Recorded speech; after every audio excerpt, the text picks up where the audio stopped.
did you know it's the Church of Pisa's 150th birthday this year? No, Schmidt. So let's go inside and listen to Dean Carew and Michael Fisher talk about the migration from Germany. Okay, but I'm first. Buckle up. It's time for Kewaunee Memory Lane,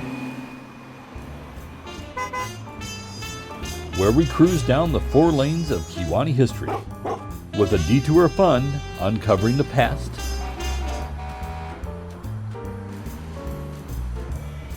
coming to you straight from the Kewaunee Historical Society in the heart of downtown Kewaunee. Here are your hosts, Marianne and Leanne.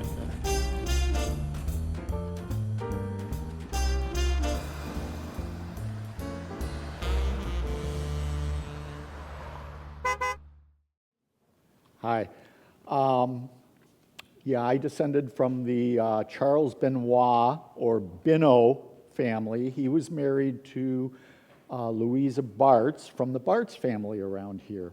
And I'm obviously really happy that Leanne, when she contacted me to come and talk about this, it was for the 150th anniversary of my family's church. My cousin Michael Fisher, who descends from the same line as I do, is here as well, and he'll talk a little bit later.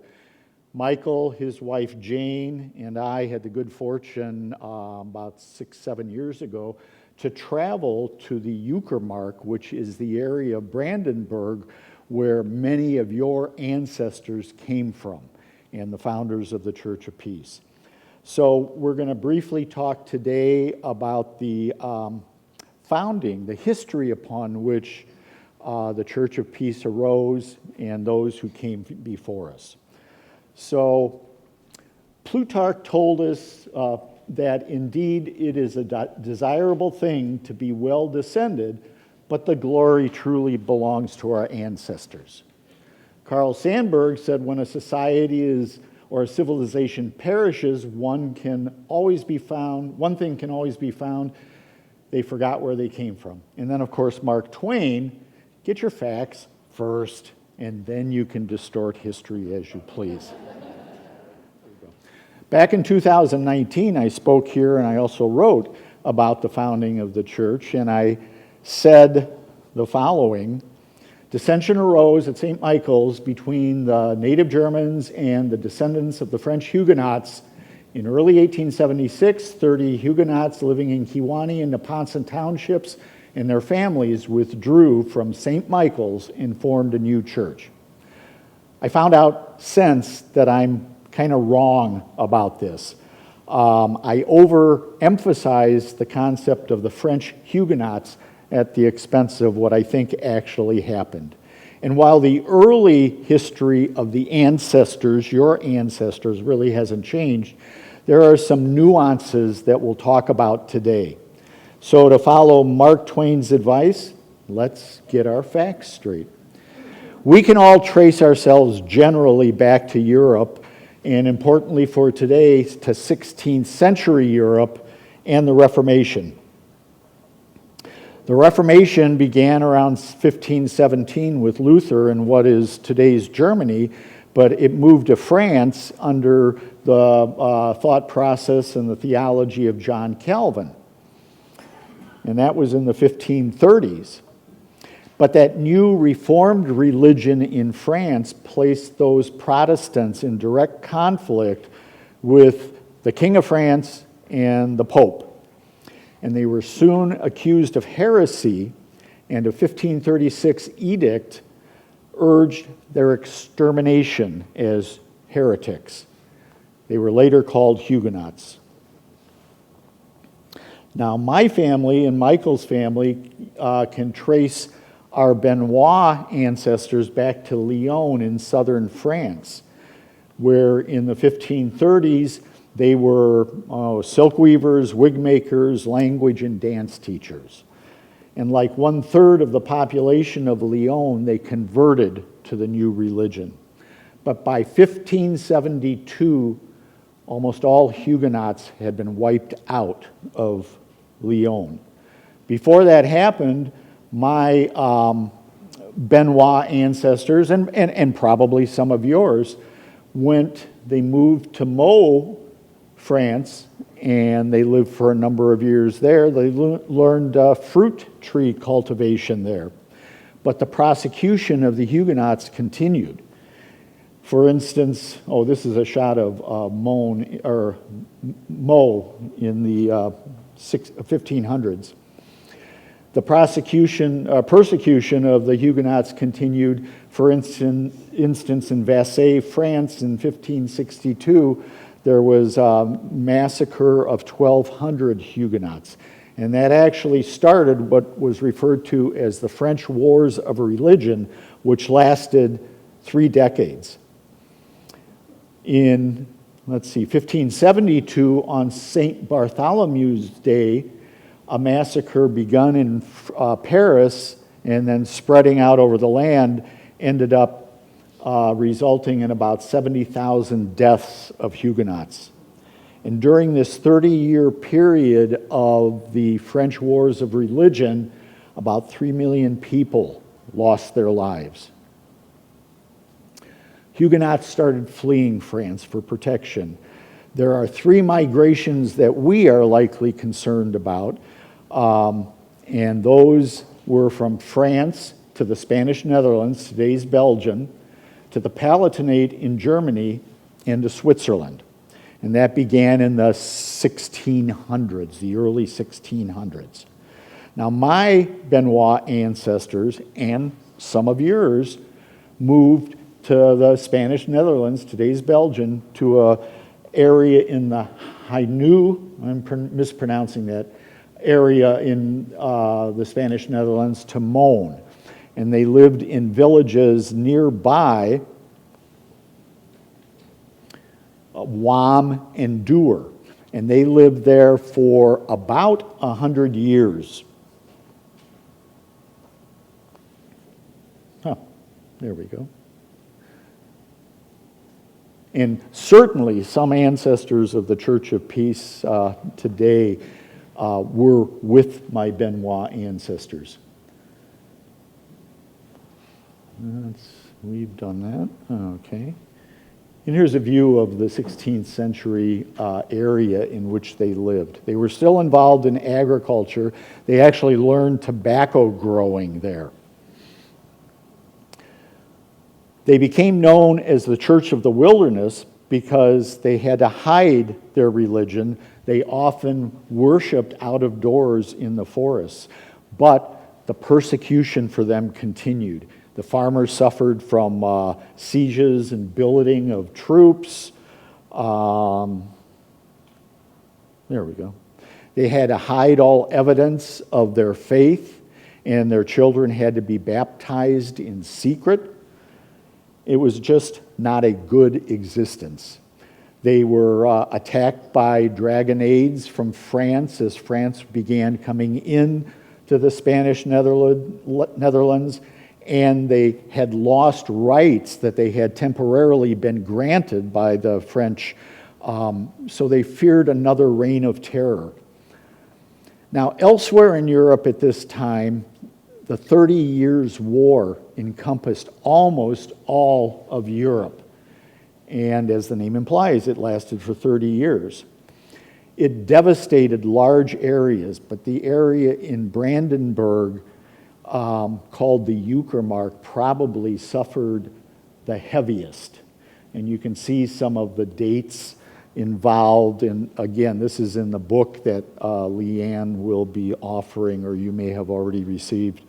And there was just major devastation. Here's a painting showing plundering in Brandenburg. An estimated 50% of the population was affected in Brandenburg. 150 to 200,000 lives were lost.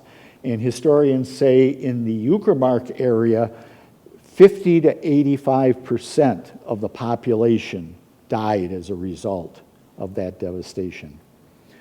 Well, Brandenburg was sympathetic to the Huguenots because they saw them as skilled workers, and they tried to encourage them. They believed that if we could get the Huguenots coming to Brandenburg, there would be great improvement. And Frederick William, the great elector, in 1685 issued the Edict of Potsdam inviting the Huguenots to come.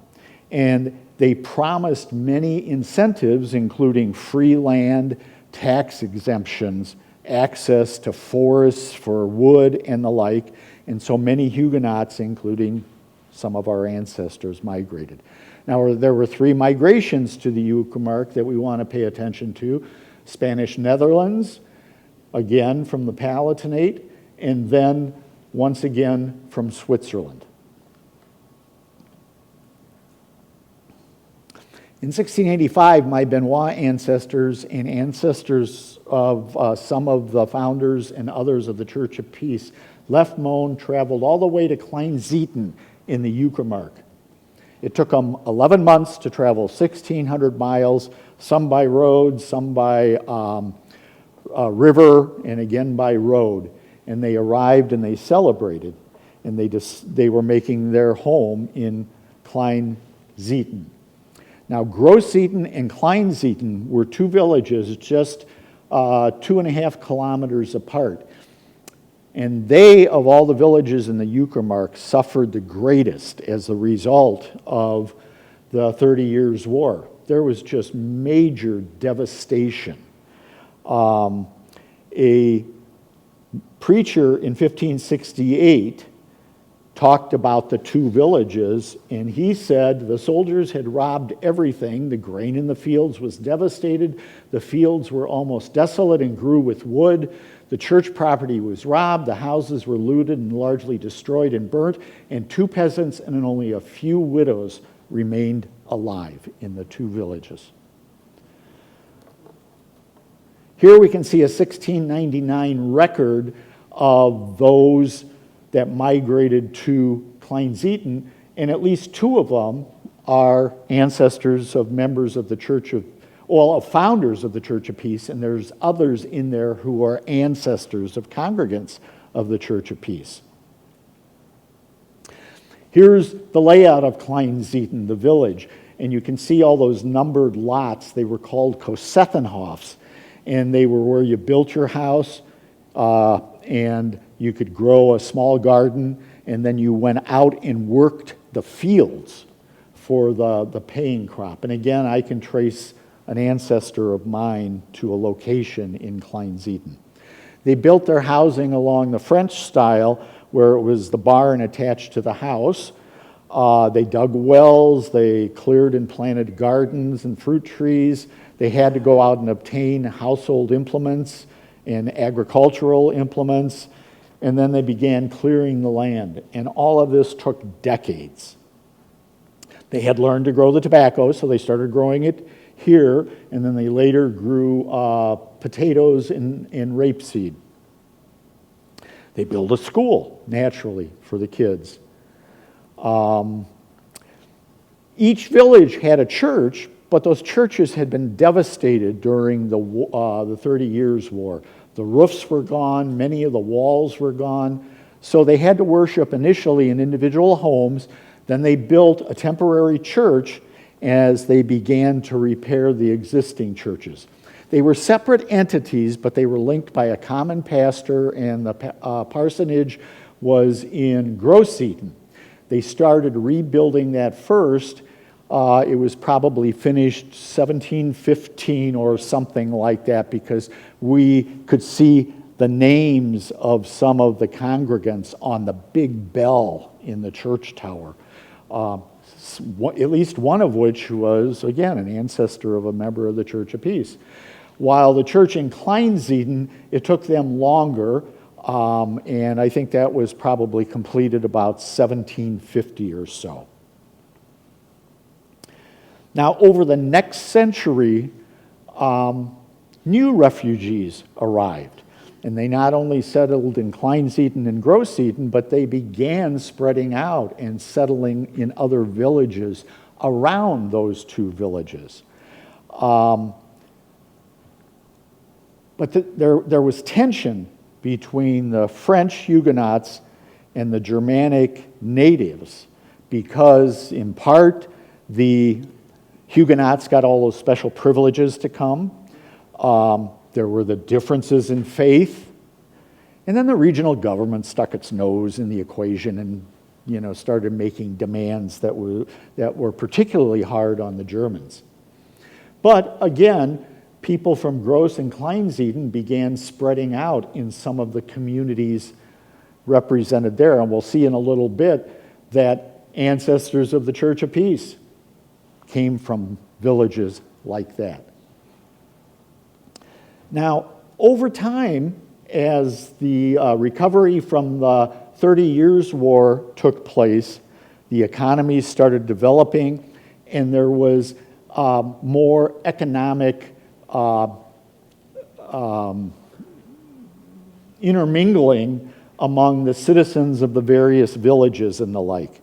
Also, there began to be interfaith marriages. And so those villages started melding together, at least to some extent. And we can use my Binno and Bart's relatives as an example. Earliest record I found of the Bart's family was living in Kleinsieden, but they were attending a church, a Lutheran church in Hersprung, which is depicted there. Christian Bart's, a blacksmith living in Kleinsieden, appeared in the 1714 church book. His son, also named Christian, appeared in the Hersprung Lutheran church book.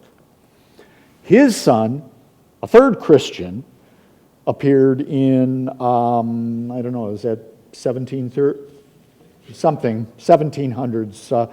And then the third Christian son, Friedrich Andreas Bartz, also appeared in the Hersprung church book. But then something happened.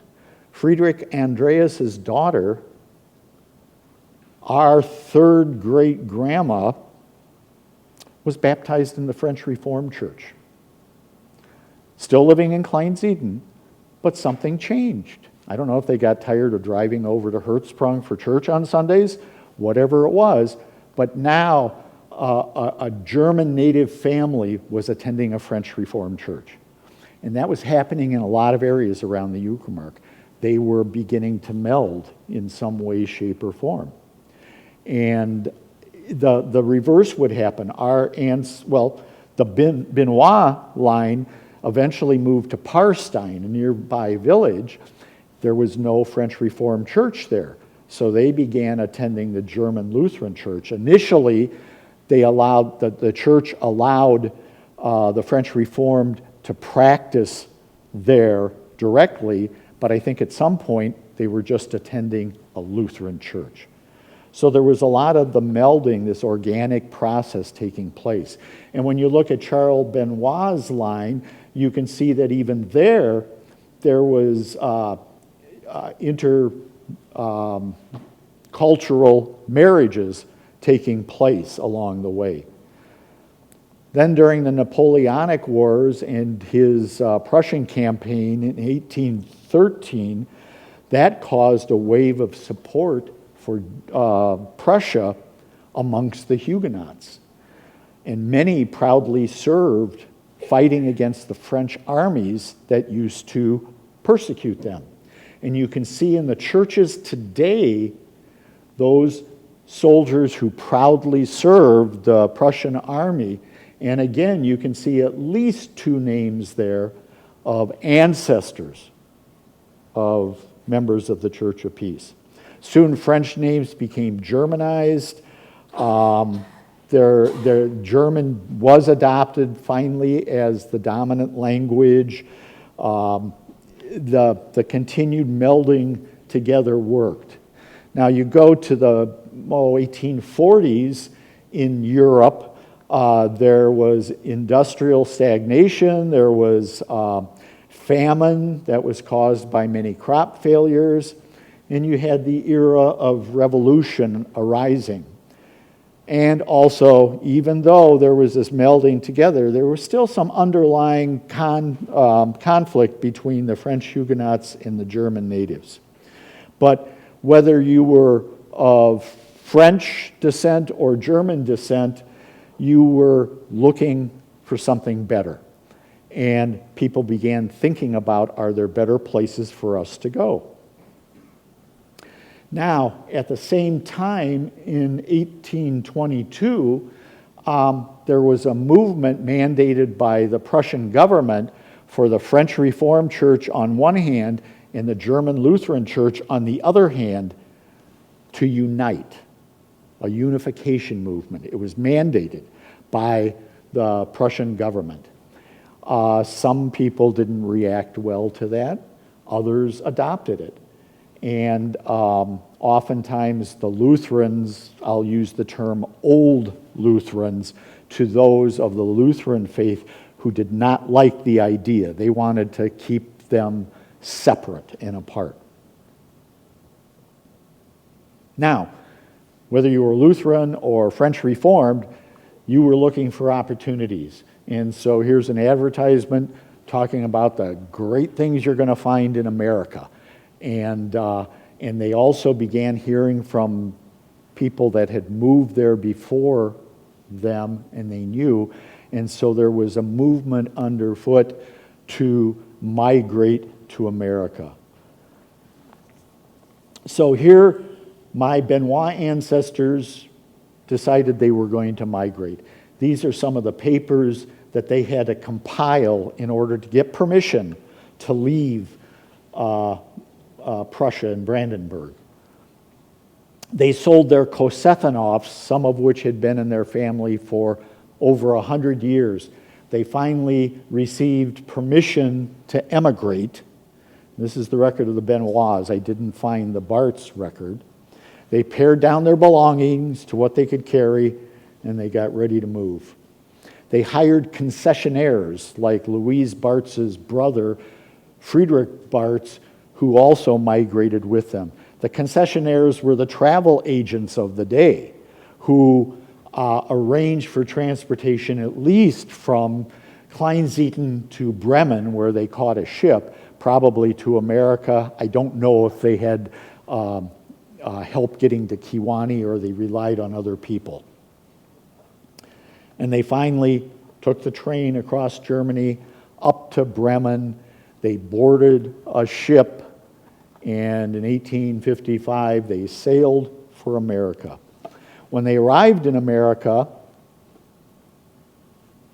well, on the way, steerage passengers had to socialize, sleep, and eat below deck. They had to bring their own bedding. They were given food, but they had to cook it down there themselves. And on rough passage, they never got up for fresh air. And it was probably not a really pleasant time for them coming across. It probably took them about 3 weeks. But then they arrived in New York, and they went to a place on the lower tip of Manhattan called Castle Garden. It had been built in 1807 as a fortification. It became an entertainment area for a while, and then in the early 1850s, it was changed to an immigration center.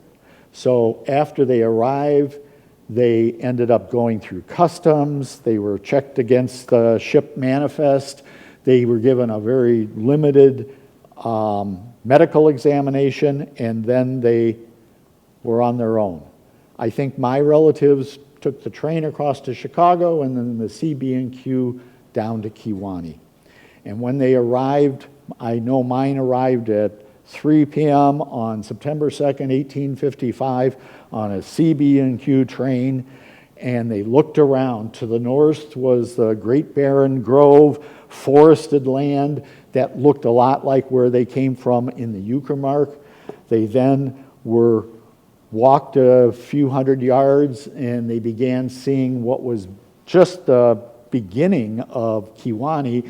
Kewanee Hotel was up. There were some buildings there. Cutter's Hall was beginning to be built there. They were probably met by friends and or family that had immigrated earlier, and they were able to go to their homes, probably initially in Wethersfield, maybe Burns Township, later Kewanee, to stay for a while until they acclimated, they could find work, find their own housing. This is a list of those that migrated that I was able to find before my ancestors came over. And you can see there were a number of them, and if you look at the villages there, you see Gross and Kleinzieten, Parstein I mentioned. The other villages listed there for the most part are within 10 kilometers of Klein and Gross-Zieten. So there were a lot of families from the Uckermark already here, and others started coming. This is where my story differs from what I told before. When Germans arrived in the 1830s in the area south of St. Louis, they brought with them their religious beliefs and theologies. There were Unionists and there were Separatists there. And there was that tension between them. The Unionists formed the first Missouri evangelical congregation, unconcerned about the confessional differences. And then by 1840, a group of pastors and congregants met to establish formally a society, and they were unification-oriented. In the late 1840s, they developed their own evangelical catechism, a combination of the vital teachings of the French Reformed Church and the Lutheran Church, but still in harmony with the Augsburg Confession, Luther's Small Catechism, and the Heidelberg Confession. In 1862, the catechism was abbreviated. That affected Kewaunee. When those German immigrants first arrived, they sought out the churches to worship in. First in Wethersfield and then in Kewaunee once it was founded. But the language barrier was a problem. And so they just met in private homes. Later, when Kewaunee developed, the businesses often had a second story where it was a hall that could be rented. And so they'd rent that for Sunday services. Then in 1862, after a survey of German residents in Kewaunee conducted by a German evangelical pastor from Moline and another from Geneseo, Paul's evangelical congregation was formed. The Reverend C.A. Meneke, who had helped with the survey, became a missionary pastor of St. Paul's. And then a few years later, they built their first church on the corner of Elm, and it was South at the time, today's Central. Meanwhile, German immigrants that had found farmland to the north of Kewaunee they decided to begin worshiping out there. There were about 28 congregants that formed an organization, and they met in schoolhouse number 10. And then as more Germans began moving northward into the northern part of Kewaunee Township, another congregation was formed. They first began meeting in the Custer School. They named the congregation St. Michael's Evangelical Lutheran Community. And then a year or so later, they built a new church to the west of the school, and that was St. Michael's, where many of our ancestors attended. The original church council consisted of William Custer, August Booster, and August Ort. And I apologize for my pronunciation of names. In 1875, Pastor Rieger became pastor of St. Michael's. He was also serving as pastor at St. Paul's. He was 32 years old, coming off a ministry in Nebraska, born in Germany.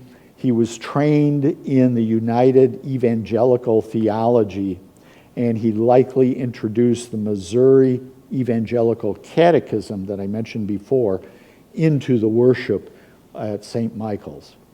But that became problematic. While the majority of worshipers at St. Michael's were unification-oriented, there were still some old Germans that wanted to maintain the old Lutheran catechism. And that caused conflict. And then, under the apparent rules of St. Michael's, a decision of that magnitude would require a unanimous vote, and it clearly wasn't unanimous. And the old Lutherans threatened to fire Pastor Rieger. So, the tension arose. The majority, the unification folks, decided that they wanted to start a new congregation.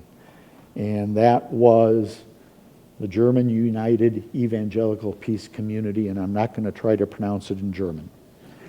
And they planned to build a new church, which was the German United Evangelical Peace Church.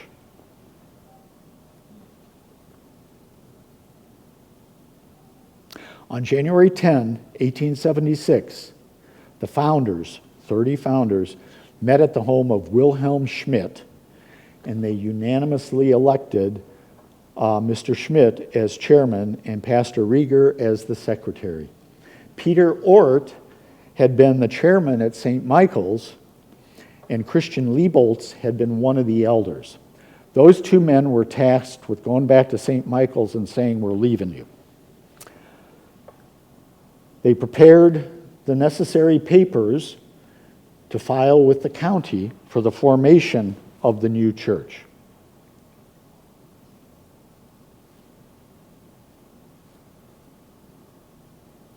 The founders of the Church of Peace decided not to take legal action against St. Michael's to acquire the building and whatever other resources they had.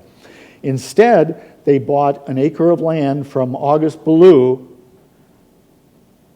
property on which they would build the Church of Peace, where we're sitting here today. They named a committee which would draw up a constitution for approval by the congregation. The committee consisted of Christian Heiss, August Ort, Peter Ort, Christian Liebholz, Wilhelm Deutschland, Gottlieb Manthe, Karl Binnow, and Pastor Rieger. They reviewed sketches of a proposed church. They allocated $1,200 towards its construction. Then at the next meeting, the congregation accepted the report on the congregation's organization. They decided on how to handle requests from St. Michael congregants to join their church. They elected Peter Ort, Christian Liebholz, and Wilhelm Schmidt as directors.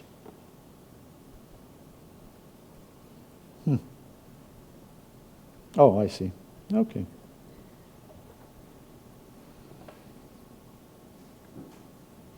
We'll get there. And then they also authorized the immediate construction of the church. It was going to be 28 feet wide, 40 feet long, 16 and a half feet high, with a small steeple. They elected a building committee comprised of August Ballou as treasurer, Wilhelm Charlet, Kay Zhang, Gottlieb Manthe, Karl Binnow, Christian Heiss, along with the three previously named directors. The congregation decided they would worship in Kewanee until the church was completed, and finally they decided they were going to adopt the Evangelical Catechism of the Evangelical Synod of the West, which had started the dispute. The Church of Peace was born. Here are a few of the photos of the Church of Peace, probably early 19th century. I don't know if you know at all. I had a little fun, you know.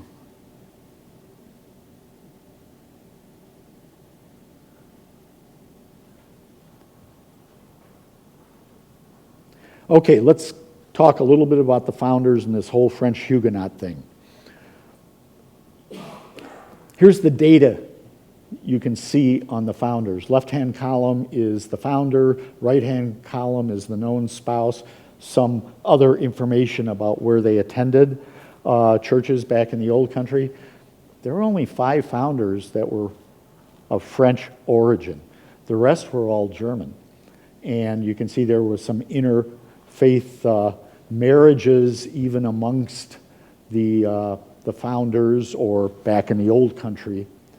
And so again, I'm dispelling the concept. I want to get French Huguenot out of our heads in terms of the Church of Peace. What it really was about was you had the French Reformed Church, and you had the Lutheran Church, and the unification both organically and then mandated by the Brandenburg government. You had the Unionists that wanted to pull together, but you had some separatists that wanted to keep apart. And so, while they were of different heritages, these were the people that wanted a union. And they're the ones that formed, and those were the founders of the church, the names of the founders of the Church of Peace. And so that really is the way it worked from all of my recent research. So too much emphasis has been placed on the French Huguenot versus French Reformed Church, German Lutheran Church, and the merger or unification of those. And thanks to Leanne, we have some wonderful photos here. They were black and white. Okay, I mess around with colorizing a lot of stuff.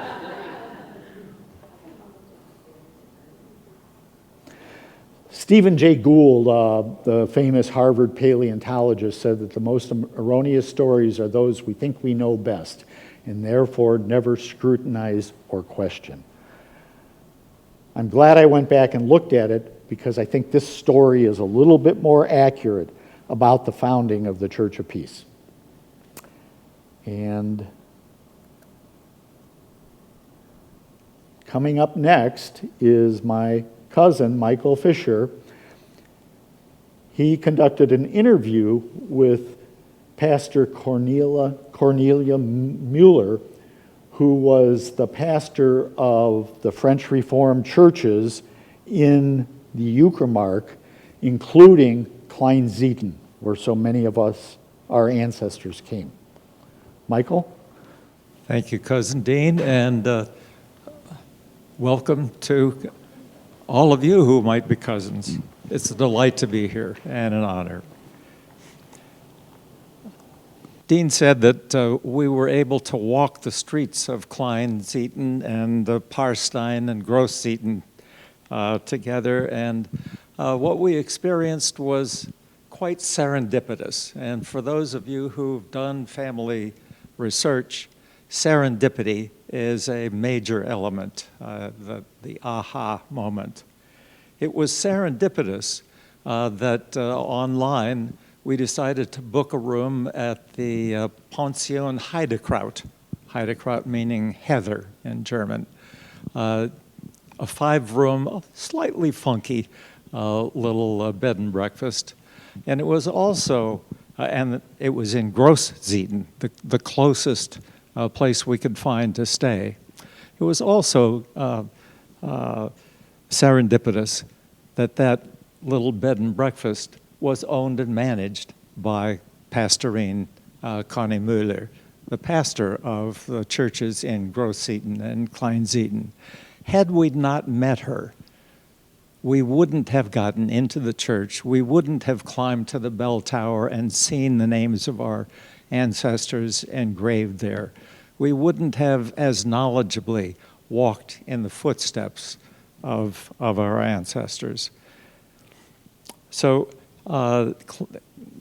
Connie, whom we know now, Pastorine Müller, has become, as a result, a good friend of Dean's and mine. We're in contact quite regularly, and she was so nervous putting this interview together and spent a lot of work on preparing herself for it. She was our gracious host during that time, and through the medium of Dean's electronics, she'll become your host too. Unfortunately, the internet connection was not and is not strong enough in those 2 tiny villages. Kleinzieten, maybe a population of 40. Großzieten, the big one, maybe a population of 100. So instead, we had a telephone conversation which Dean was instrumental in recording. And she, of course, is the the pastor of the French Reformed Church in this area. God shall arise and by his might put all his enemies to flight. In conquest he shall quell them. Just want to say, Connie, it is so wonderful to hear your voice, and thank you so much for investing so much time in this project. First of all, Pastor Connie, please tell us a little bit about yourself. How did you become pastor of the congregations in Klein and Groß-Zieten? Oh, it's a long story. I make it short. I first had a parish in the Saarland. It's Western Germany. And later in Düsseldorf, it's near Cologne. Especially at Düsseldorf, we weren't happy there. It was too big, too loud, too crowded. And since the part of my family is from Astoria, but still lived in Eastern Germany, we fell in love with that area. Unfortunately, it wasn't that easy to switch denominations. You assumed, Michael, it was for theological reasons. From a theological perspective, it must be said that the differences between Lutherans and Reformed Christians are not all that great. The main point of contention was the Lord's Supper. A good compromise was reached in Germany, and the so-called union has existed since 1815. Pastors can decide whether they want to be ordained according to the Reformed or the Lutheran confession. I had chosen texts from both confessions, so it wasn't a problem to move from United Congregation to a Reformed congregation.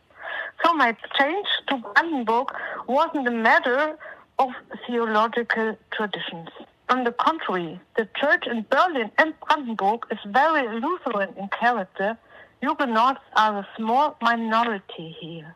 But Huguenots were an urgent of a pastor, and so our wish was granted. And over the last 12 years, I've been able to try to revive Huguenot culture here in the Uckermark. Thank you so much, Connie, for that extraordinary work. Yes, Dean and I were able to observe, especially at the youth hostel that you have. My second question is, after the 30 Years' War, when our Huguenot ancestors came to the Uckermark, when the French Reformed Church in Klein-Zieten was nothing more than a pile of rubble, could you briefly tell us about its reconstruction? Since their faith was the most important thing to them, building the church was their top priority. They searched through the rubble for material that could be used to construct the church. As a result, the architectural styles of the two churches in Groß-Zieten and Klein-Zieten are quite different. But the church in Klein-Zieten in particular was built in the Reformed architectural style. Inside it was adorned with a painting of the Reformers, John Calvin and Huldreich Zwingli, as well as the Ten Commandments inscribed in French. Yes, Dean and I have been there, and it's quite a moving church. My next question is, it wasn't that long ago that the Uckermark was part of the Soviet-dominated DDR or GDR. What are the biggest changes the French Reformed congregations have experienced since reunification? It must be said that the relationship between the state in GDR and the church was handled very differently from village to village. In some places, there was a good spirit of cooperation, and church elders were even members of the local council. In Zieten, that wasn't the case. The village schoolteacher, Mr. Lüdes, was a declared enemy of the church and forbade the children from both entering the church and attending Christian instruction classes. The first pastor managed to bribe the children with Western candy and small gifts. His successor was nicknamed Red Renati, Rote Renate, because she was suspected of having ties to the Stasi. She was removed from office after the fall of the Berlin Wall. Unfortunately, she left the scorched earth policy in our villages. Church attendance is very low. One could say that the church is unfortunately no longer present in the village. Interest in matters of faith is minimal. So my predecessor, Reverend Heike Schulze, and I tried to build up the congregation here through faith classes, children's programs, and special activities. For example, the pastor's house in Grossiepen was converted into a pilgrim hostel and has become very popular. We have concerts, lectures, and so on. Yes, we have some photographs of the pastor's house converted into a pilgrim hostel, and we invite everyone to come to visit the hostel. My next question, you have a map that shows the names of Kewaunee Church of Peace founders and their home villages in the Uckermark for most part. Can you tell us if there are any living relatives of those immigrant founders in any of the villages, to the best of your knowledge? Yes, there are descendants of the Urt family in Joachimsthal, here near Großzicken, 10 kilometers, and in Freiburg, it's in south of Germany. You can find the memorial stone of Anton Urt on the cemetery in Kleinzicken. His son was Peter or Pierre Urt, born in 1839 in Kleinzicken and married in Kewaunee, Ottilie Barbs. This marriage gave rise to the American branch of the family. And yes, of course, the Villain family. Robin, or rather his family, had a family tree drawn up. What do you see for the future of the French Reformed churches in Kleinzieten and Großzieten? Yes, size. Our numbers are dwindling, and we are getting older and older. Unfortunately, there are many communities and villages in the Uckermark that are in fact dead. We try to keep the tradition alive here in our Zieten villages, in the town of Angermünde and town of Schwedt, through regular events and church services. We are able to do this because all Huguenots I know are very proud of their heritage and strive to preserve their history. Do you think there would be value in your congregation and the Church of Peace in Kewaunee establishing a relationship like sister cities do? Yes, I'd be delighted. Just as the Huguenots traveled halfway around the world, always seeking the freedom to practice their faith. So now we must forge connections and set out the trace, the footsteps of the past. Very, very nicely said. Thank you so much. Now that we've talked a little bit about the history of the Uckermark and the health of the churches in those villages, back to you, Pastor Connie.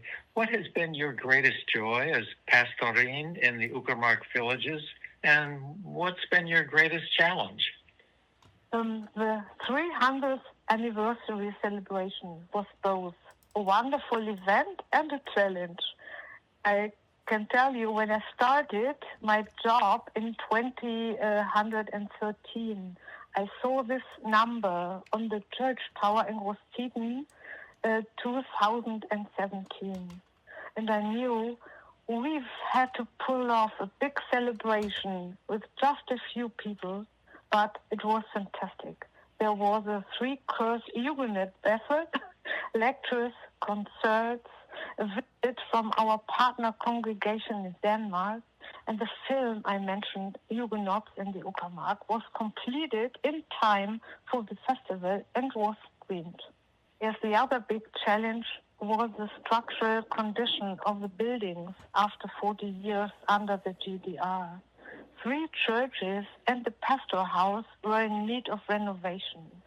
We have renovated 2 churches and the parsonage, and we did so with fewer than 100 parishioners. Now our last concern is the church in Kleinzieten. It was in the best condition of all the buildings, but now, at the very least, the roof needs needs re-roofing. We can't really afford that anymore. It's too much for so few people, so we are grateful for any help. Also from our partners around the world. And I think that's a great way to round off the interview. And I'm really looking forward to our partnership. Perhaps you'd like to come and visit us here. Or we could meet somewhere halfway, or we could travel together to Mons in what is now Belgium, as Robin Villain is planning. Thank you for your interest and for the interview. Oh, Pastor Connie, I think the thanks go to you. We are so much in debt to you for your hospitality and indeed for your close friendship. Dean and I and my wife Jane have been enriched by your friendship, and we can't tell you how much it means to us. God shall arise and by his might put all his enemies to flight. In conquest he shall quell them.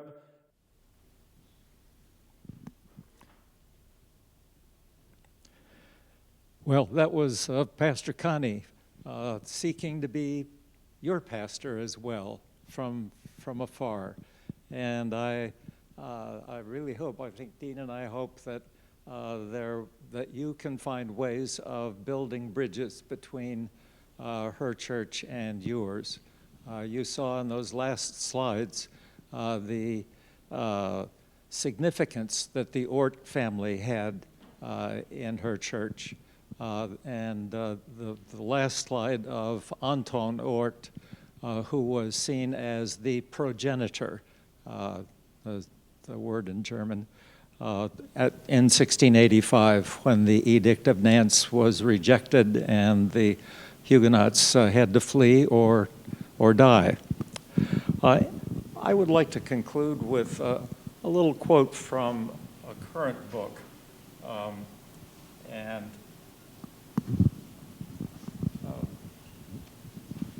Edmund Burke was regarded in the 1700s as one of the founders of the philosophy of conservatism.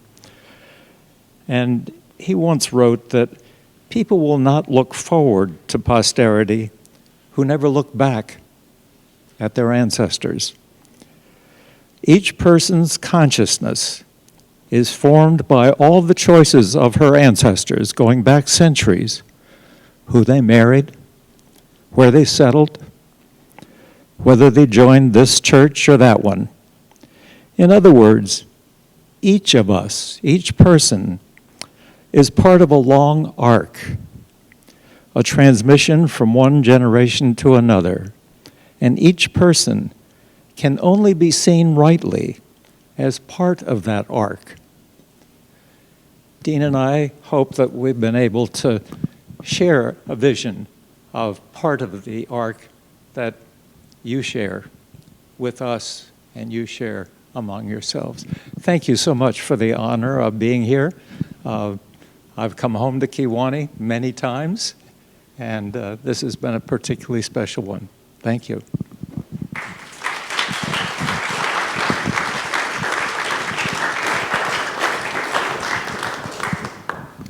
And now I want to introduce two people that I know fairly well now, after a few years, who had traveled to the Uckermark, and I just wanted to introduce them to you. You probably know both of them. I had a question to ask them about the Uckermark, but then I just also wanted you to know that Joella Kraus, Raleigh Kraus, Michael, and I, during the social, would be all willing to answer any questions you have about what is the Uckermark like today. So, Raleigh, Joella, would you come up?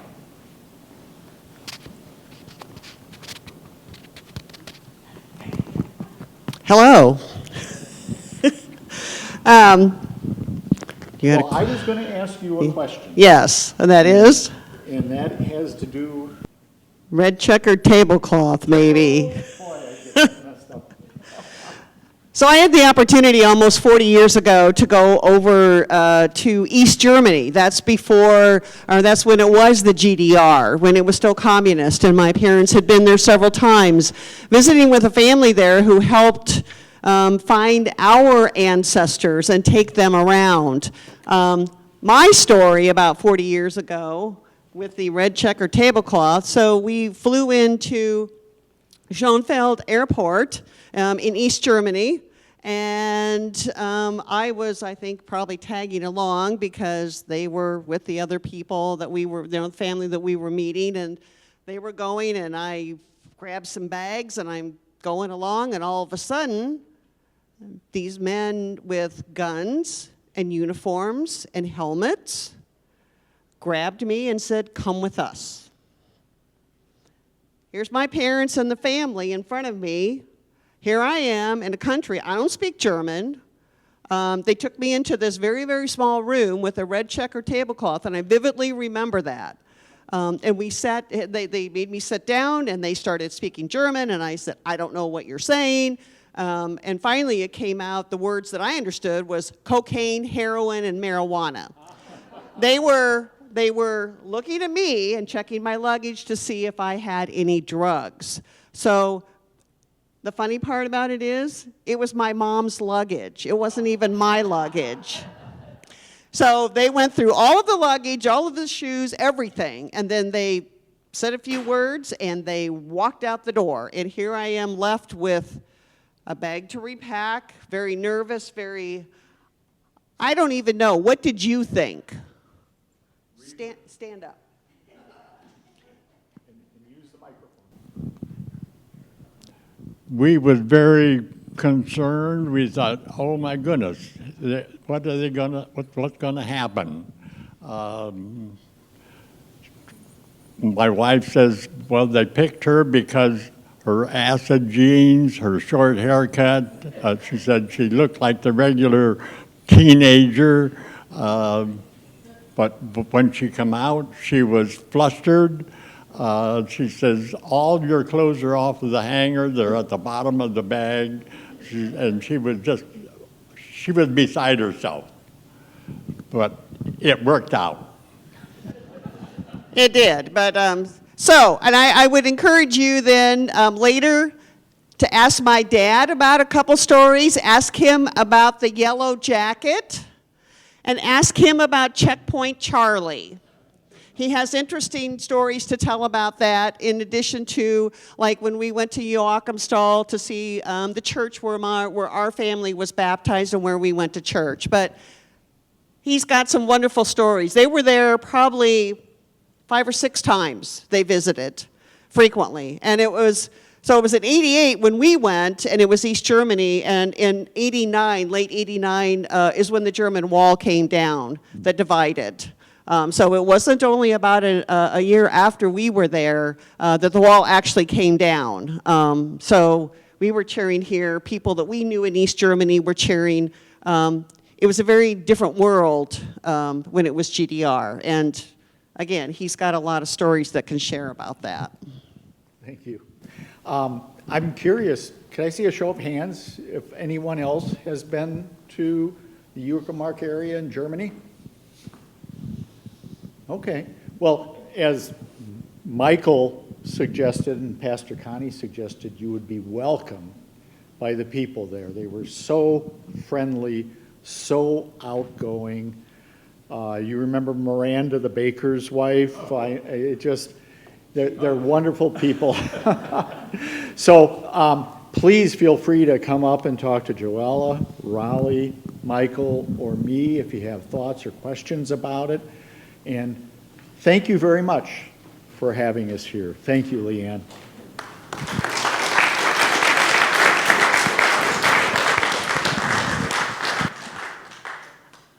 Okay, in closing, I'm Leanne Ballou. I'm also the Outreach and 150 Chair for the Church of Peace this year. And I just want to thank everybody for coming out here and helping us celebrate and learning about the church's history. And does anybody have any questions for Dean real quick, or do you? Okay. All right. I do want to say some thanks. I want to thank the congregation, the rest of the congregation of the Church of Peace for having this wonderful presentation here. The rest of the outreach committee who has been working in the cemetery today, who has a wonderful cupcakes and punch downstairs for everybody to enjoy.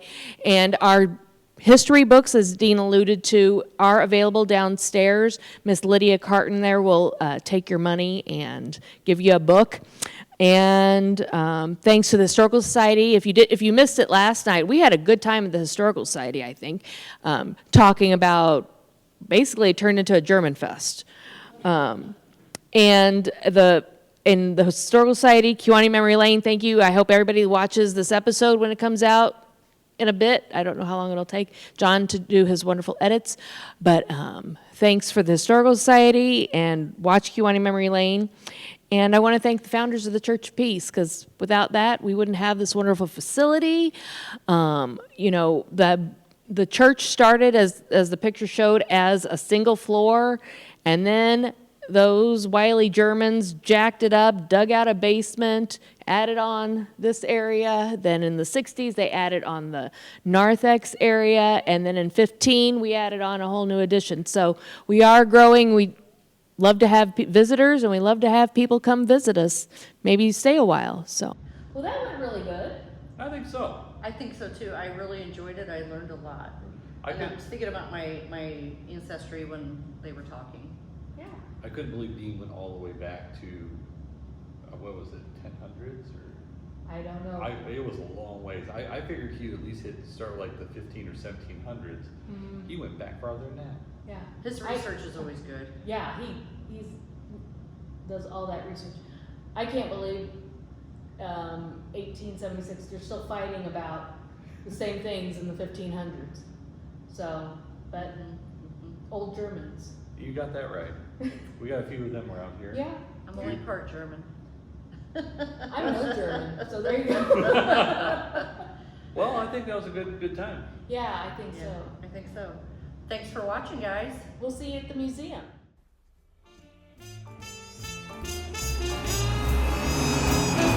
Thanks for cruising with us today. We hope you enjoyed the show, and you'll join us for our next cruise down Kewanee Memory Lane.